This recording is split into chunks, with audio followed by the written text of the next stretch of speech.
Beggars can't be choosers, but beggars never quit. Height here, and you already know what this is. It's time for Choosing Beggars. Let's do it. Our first one is from Tom W7. Hello, fellow RPI students. My name is eBeg. Let me introduce myself. I was my high school's valedictorian. My SAT score and ACT score are 1590 and 36 respectively. I am also a member of Mensa, an organization that you are allowed entry for an IQ above 135.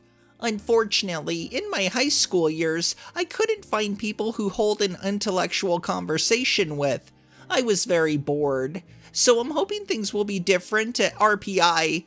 To start things off, I'd like to discuss epistemology, cosmology, quantum physics. I also like to build electronics in my free time. I'm also seeking a female companion of my intellectual caliber, IQ above 135 preferably. Bottom line is 130. Please don't waste my time. Thanks for reading. Name, E. Beggington. Sex, male. Pronouns, I don't believe in that nonsense. Preferred dorms, begging dorms. I am E-Beg Mechanical Engineer. I worked with industry professionals in Raytheon and Northrop Grumman in my high school years to build advanced defense technologies. I sleep around 10:30 p.m. to 11 p.m. unless I'm tinkering with my work, waking up at 7 a.m. on the dot usually. I believe in a full 8 hours of sleep to maintain bodily health and keep my brain functioning at maximum capacity. I believe in taking care of myself and my surroundings. I shower twice a day and brush my teeth after each meal. My study areas are wiped with Kleenex every single day, and my research papers and books are put in proper arrangements. I go on a 5-mile run every other morning, and I do a lot of calisthenics on the weekends around 5 p.m. to 6 p.m. No, I don't want a gym companion. I doubt you'll be able to keep up with my rigorous routines. Here are my requirements if you wish to dorm with me. No music, no playing video games, no videos on speaker, must be plugged into a headphone, must vacuum the dorm with me every day, alternating. No bringing over uninvited guests. Only speak unless spoken to. Room must be absolutely pristine at all times. No dirty laundry, no garbage visible, etc. Do not touch any of my stuff. Must wear slippers in the dorm. I will provide them for you. Also, if you are not properly groomed, smelly, yellow teeth, or stained clothes, I will not accept you. We can discuss intellectual topics if time allows, but it's fine if you're not intelligent enough, as long as you remain quiet. If you are interested, please PM me and give me your IQ score. Looking forward to meeting you. I feel like this beggar's gonna miss out on a lot of life experiences because they're basing everything off other people's IQ. This next one is by Pop's Poop Sock. Space Needle celebrates 60-year anniversary with a contest that will allow 5 random Seattleites to help paint the roof. Paint the roof? Doing free labor is the best prize ever. Ah yes, free labor. Thank you for sharing. There will be 60 lucky winners, 5 of which will have the opportunity to paint the roof in our original 1962 color. More to come, as this is just the start of our year-long celebration. Stay tuned at spaceneedle.com. I fail to know anybody who would think that that's actually a good prize for winning a contest. Usually when you win something at a contest, it doesn't involve you having to do free work. This next one is from Jehu IRL. Need funds or sponsor to purchase streaming cameras, speakers, or headset, mechanical keyboard, gaming chair, and extra monitor to start my vlog. Send funds to here. First of all, I don't know how you can acquire a sponsor if you haven't even put in any work to, I don't know, grab the attention of sponsors. And secondly, maybe if you start small, you can work your way up. This next one is by Ubicorn20. This is a long shot. Admins, please delete if inappropriate. We own a 2-bed unit in Willoughby. We love our location and suburb. Our girls go to Willoughby Public and Willoughby Girls High. We're looking for more space for the next few years. Ideally a 4-bed, but happy with a 3-bed. We are also building our home in the mountains. Financial advice is that we shouldn't rent.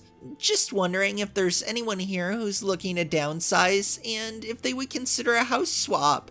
You live in ours for a few years and we live in yours. We continue to pay for ours. If anyone's interested, please DM me. The fact that beggars even have the audacity to try most of the things they do really isn't shocking anymore, but to ask somebody to live in their house for a few years, even though you're letting them live in yours while you continue to pay on yours, you don't mention anything about paying them. This next one is from @626. I will say I'm slightly disappointed in the participants of my Honeymoon Wishes website. I've gone and attended many weddings and given cash. We really could use the help, right, as our flight and travel has already been paid for.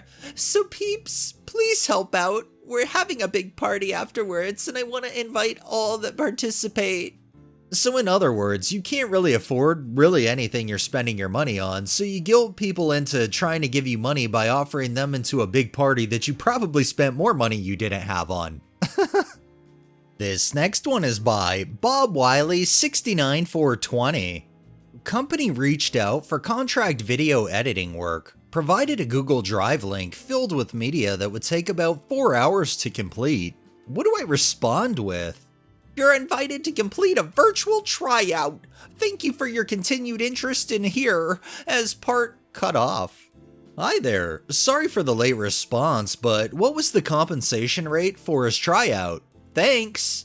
Hi there, the tryout is considered your interview, therefore no compensation is offered. I feel like they're really just trying to get free work, because why can't their past work be used sort of like a normal resume? I don't know, I've never applied for a video editing job, so I'm not too versed in how that process works, but I just feel like they're trying to get something for free. And our final one is from Rogue Spectre 67. Well, I need them as soon as possible. She's working on her graduation announcements and is waiting on me. They're on the external SSD on the table in the kitchen, exactly like I told you before. iCloud and Dropbox, whatever aren't big enough to handle all of those files. Use a dongle with your laptop or something. That's all I can tell you. Also, 2 things. Firstly, I'm not very happy. I know you were in my room fucking around with my stuff.